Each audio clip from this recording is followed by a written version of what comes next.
I want to start this video off by saying thank you to Thousand Fool for donating PUBG to me on Steam. That means a lot.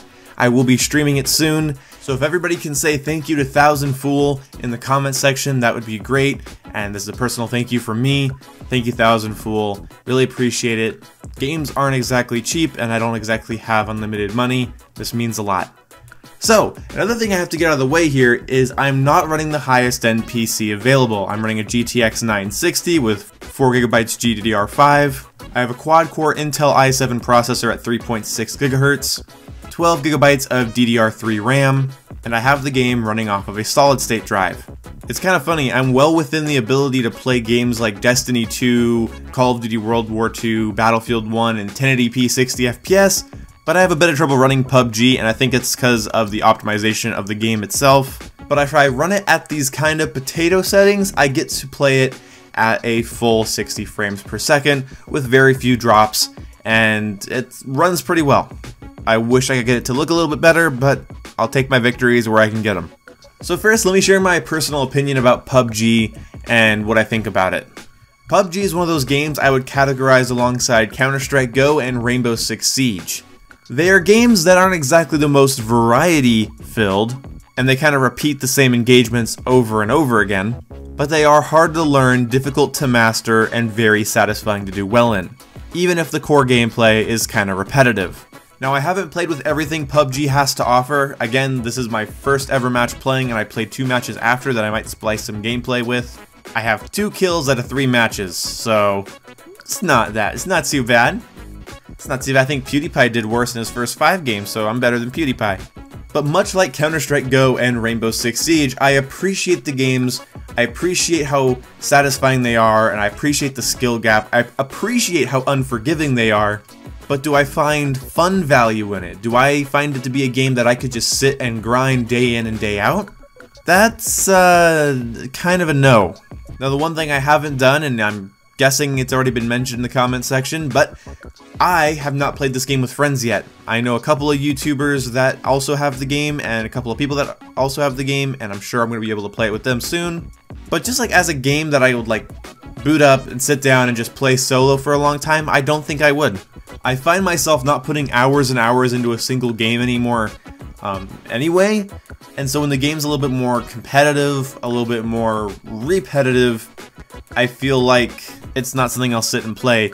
The games that I sit and play a lot are more casual games, like COD and Destiny. I'll grind them for challenges and loot and camos and weapon prestige and regular prestige. And I'm sure I'm going to be made out to be a bit of a casual, you know, I don't like these games that take skill and are satisfying to do well in. But it's not that I don't like them, it's just I don't want to sit and grind them. So what I noticed with PUBG is it's very satisfying, it's very enjoyable, and it's unique. Obviously it's not the first game to ever do Battle Royale, but it is unique compared to everything else I play, is what I should say. Within the market of games, Battle Royale's been done before. But I don't exactly own any of them. I have played Fortnite's Battle Royale. I played 1 match of it, died after getting a couple kills, and I just didn't want to redo the whole thing. And that's another thing about these like Battle Royale games. When I die in a no respawn game mode, like I feel like I'm wasting my time sitting there. Like, I get it. I understand the point of no respawn. I understand the satisfaction of getting a kill or surviving an attack. I understand that. But me personally, and I know this is going to trigger so many people, but me personally, I don't like no respawn game modes. And I don't like the idea of waiting for the match to start in PUBG or in Fortnite, and then it starts, and then I parachute down, and then I land, I do my memes, I grab my things, I try to load up on weapons, and then I die, or I get some kills and then I die, and I'm like, I don't want to go through all that again. I don't want to wait, I don't want to look for weapons, I just don't want to sit and play that. But as I was saying, I kind of derailed. I don't have a lot of Battle Royale game experience, so it's nice to have a shooter that's so drastically different than things that I play. It's not a milsim, it's not an arcade game, it's not a Twitch shooter, it's not kind of a retro style shooter. It's not a fun competitive game I can just grind like Call of Duty. It's not something that takes a little bit more effort like Battlefield. It's something kind of entirely different. And I like that. So within my shooter collection, these types of games I mentioned like Counter-Strike Go, or PUBG, or Rainbow Six Siege, even if I don't love them enough to grind them and I don't have a lot of friends that play them, they still make a fine addition to my FPS collection. But now I want to talk about meme games, and this is something I've talked about before on my channel, but I'm going to go a little bit more in depth just before this video ends here. But between games like PUBG, Overwatch, League of Legends, and Counter-Strike Go, games that have massive followings on Twitch and YouTube, they seem so fickle. They seem like a fad, a trend, a feather in a snowstorm. It's like, I don't really feel like there's a lot of lasting power when compared to AAA things like Call of Duty or Halo, or even games like Titanfall and Doom that aren't really based off of their internet culture. If YouTube died right now and there was no Twitch, YouTube, Mixer, or anything like that, Call of Duty would still be around and still have a great player base. I don't think I would say the same thing about Counter-Strike or PUBG or Overwatch. I feel like they get so much traction online, on social media, and the game just kind of markets itself through its fans, and then it kind of dies, and then the next game replaces it.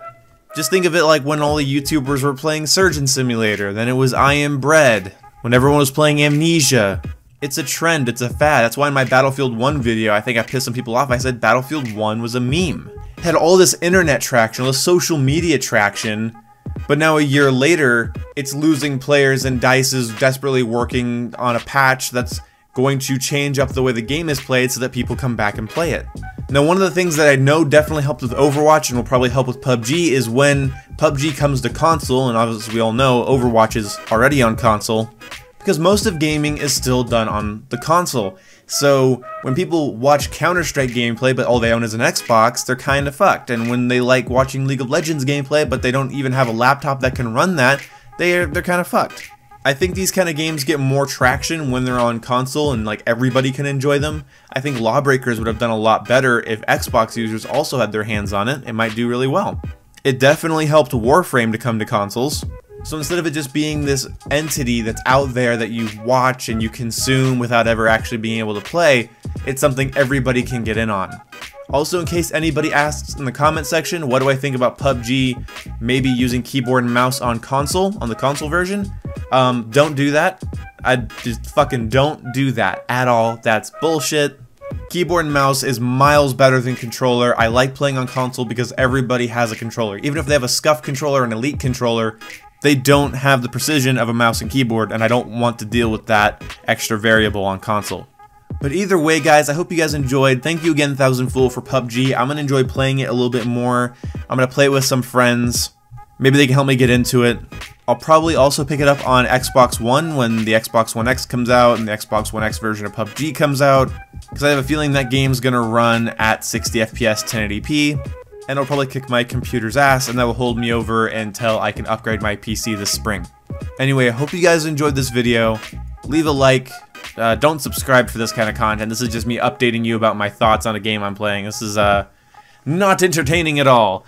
So yeah, go ahead and make fun of my PUBG gameplay. Go ahead and make fun of my PC. I'm guaranteeing I'm going to get that from a lot of people. But if you're going to make fun of my PC, my PayPal link is in the description. If you want to buy me a new graphics card, that's great. If not, shut the fuck up. See you when I see you guys. Goodbye.